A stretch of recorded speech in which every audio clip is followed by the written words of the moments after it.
This got to do with building 5-ton structures out of traffic. I said, I reviewed all the components and the manufacturers that are going to produce this product. And when this product and these signs are put together, it was done under their expert building of the item and preparation, installation. It's true, we built neon signs, but we put neon signs up on 5-story buildings. We're not afraid of height.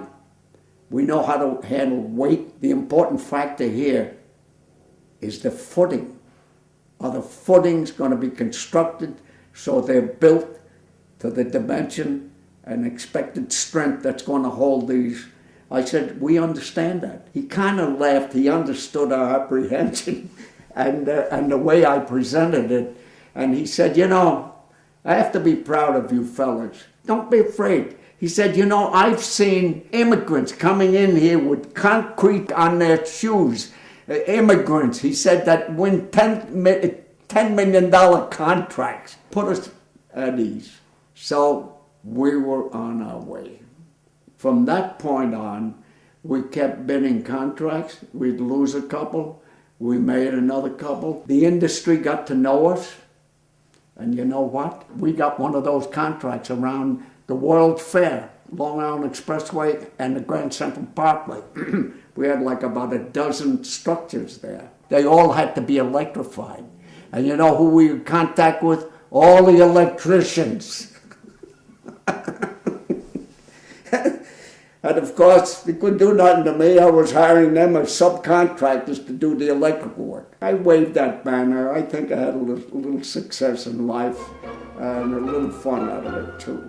The drifting clouds are coming clear, very clear. The drifting clouds are coming clear. From 1964 to 1970, 6 years. And we were 6 years in the specialty highway business. And the biggest contract that we got was the Bruckner interchange in the Bronx from the Slattery brothers, who had the general contract. And this was a subcontract. This contract was so large that all specialty work was given out to specialty contractors. Joe Verdone was an acquaintance of Mr. Slattery.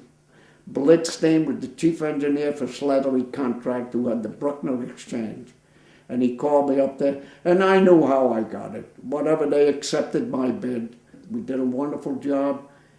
No problem at all. We completed our contract with Slattery and all those structures. The Bruckner was completed because the structures are the last things that go up. This was 1973. I recall that time and place because Mary and I had gone to Italy for our 2 weeks. For the first time, I brought Mary to Italy. When the plane flew over and we were landing at LaGuardia, when we were flying over the Bruckner Exchange, I saw Louis Salerno, my foreman on the job, lifting one of the structures. And it was, what a feeling. We almost collapsed because of this. Slattery had gotten that huge exchange were let in 1969. 4 years that it took Slattery to complete the road so that we could place the signs. But in 1970, the night before, we had 3 contracts we were going to bid on. There was an investigation by Nelson Rockefeller's administration to clamp down on what they called the 5 concrete contractors. These 5 contractors, over the years that they were building Long Island Expressway, had so controlled Continental Concrete Company that delivered the concrete. Between them, they were settling concrete prices. And we were ready to go up for 3 bids. Had the checks, reviewed all the figures, sitting in the office that night around 7 o'clock, and the bidding company, who was always behind these things, called us and said, do not go up to to Albany tomorrow. There will be no bids. Nelson Rockefeller has pulled all contract bids from the Long Island Expressway. You know how long that lasted? 5 years. We almost ate our fat. You got to understand that in 1970, when they pulled the contract, we were still working with work that had to be finished. So that's how we survived, not knowing what to do. I rented the building we were in. We got a little garage. We put our 2 trucks there and brought a lot of equipment there, and we sat there for a couple of years.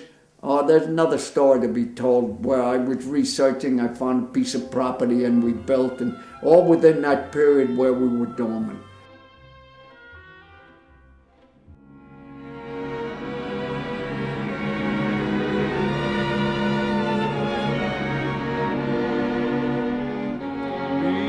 Because of you, there's a song in my heart.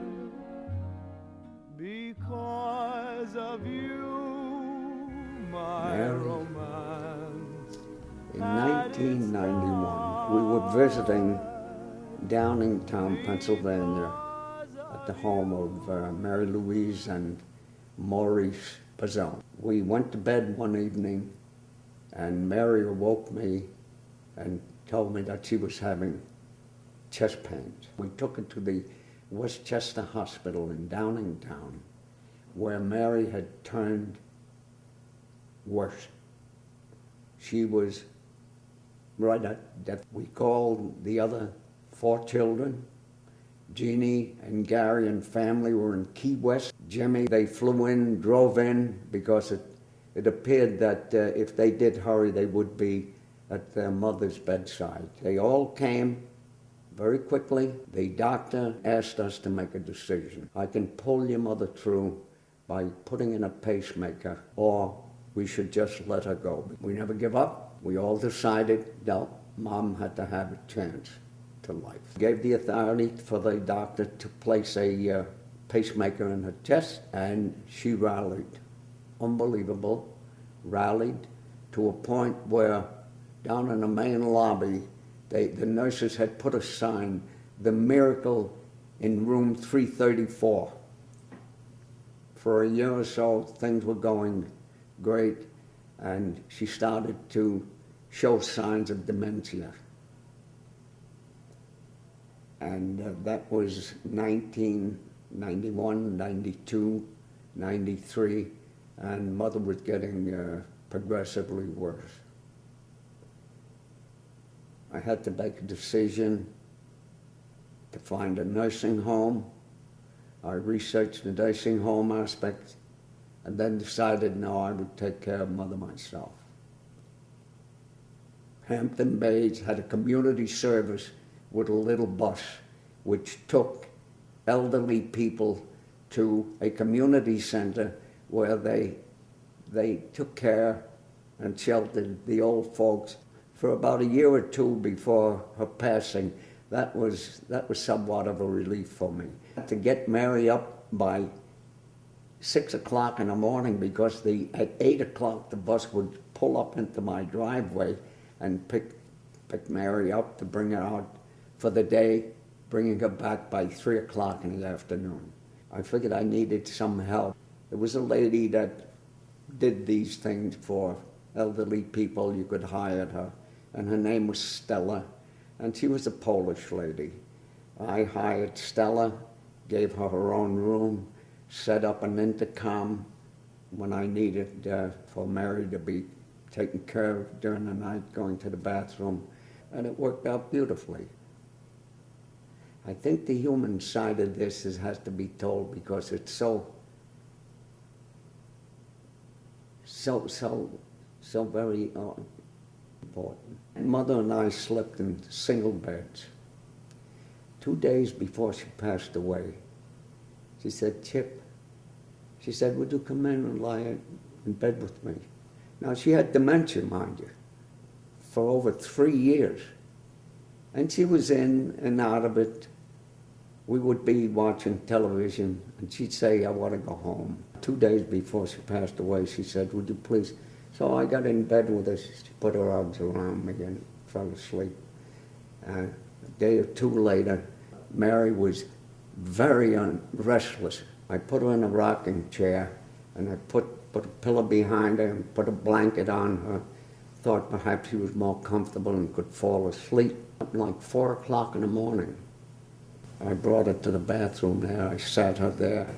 And the minute I did that, she just slumped over, gave that little sound. I screamed out for Stella to come. She came right in. But that was it. That was the episode of how one person can wind their lives.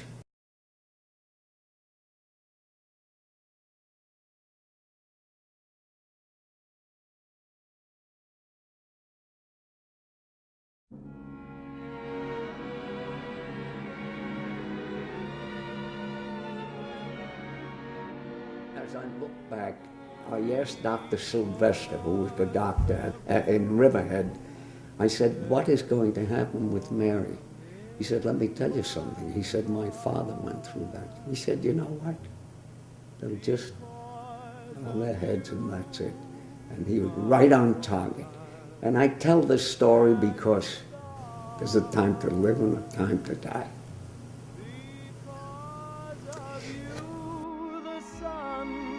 Shine, the moon and stars will say you're mine forever and never to part. I only live.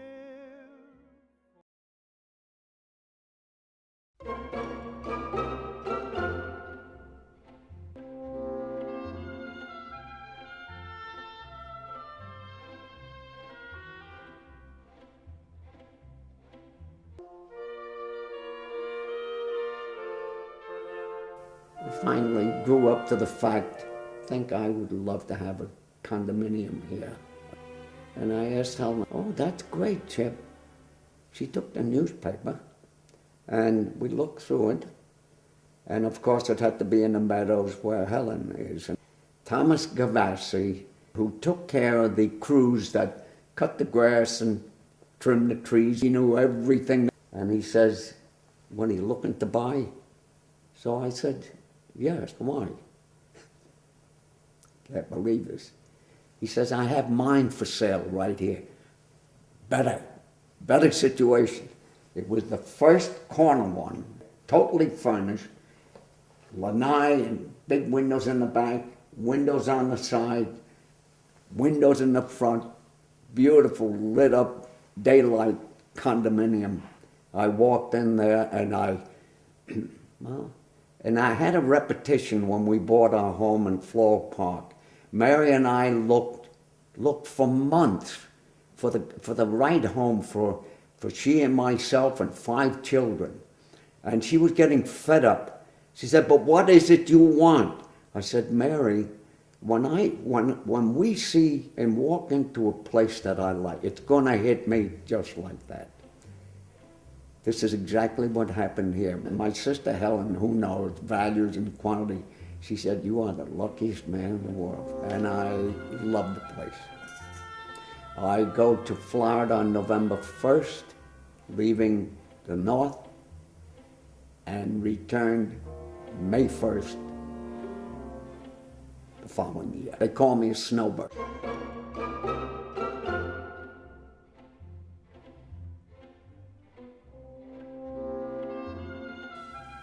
And this is my philosophy.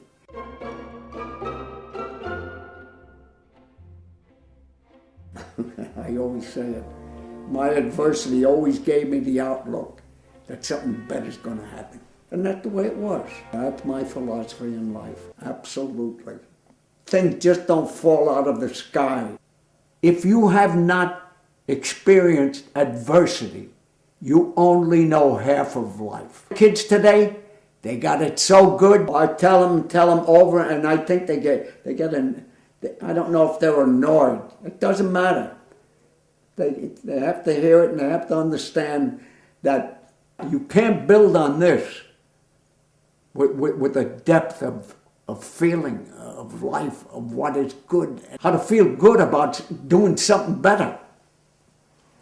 I have a belief in my Creator. I'm not a breast-beating religious man. I don't read the Bible, but I have some core beliefs that I think every human being should have. And I was telling my daughter just yesterday, life, liberty, and a pursuit of happiness. Those are words. Let's take life, for instance. You know what that means? It means that a man and a woman match, and they propagate the human race. And boy, that is a challenging battle for the other side that sees it as a non-value. That's life.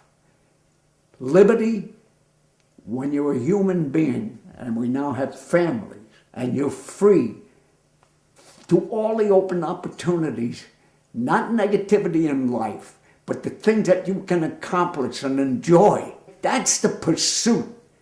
Oh yeah? You want to look at the other side? Hey, I can be a rum runner. I got a pursuit. I'm happy. Well, if that's what you choose, fine. That's what your calling is, not mine. That's what the pursuit is. Life, liberty, the liberty to do anything, and then the pursuit of happiness, as I have explained it, as the way I see it. It's not easy. You set a standard, a bar in life. It's not easy to keep up with it because you see all the other challenges and all the pitfalls and all the hurdles that are trying to eat at your very heels to bring you down. Two of the values I feel in human life. You've got to have responsibility and humility. Can you imagine if you're successful and you're responsible and you've done all these things and you have a large family and you've made a success? What else is there in life? You got to have help.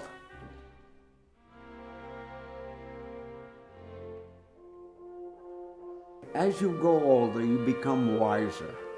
We go through different stages in life, but the basic, if I can make an impression on young people, that core values is the key to a good life. What are the core values that I see? Responsibility. Never give up. Failure is never final. Always look and think, as I have always, that tomorrow something good gonna happen. And for me, it has happened. I was married 56 years. We have 18 grandchildren, 22 great-grandchildren, and I'm buffeted left and right by my son-in-laws and my daughters and my grandchildren and my great-grandchildren. And you have to say to yourself, how did he do it? I had a core value. It all starts with a beginning. Don't wait too late to start. Have a little faith, have a little humility, have a little concern for your brother man, and that's it. God bless us, and God bless America. A little political.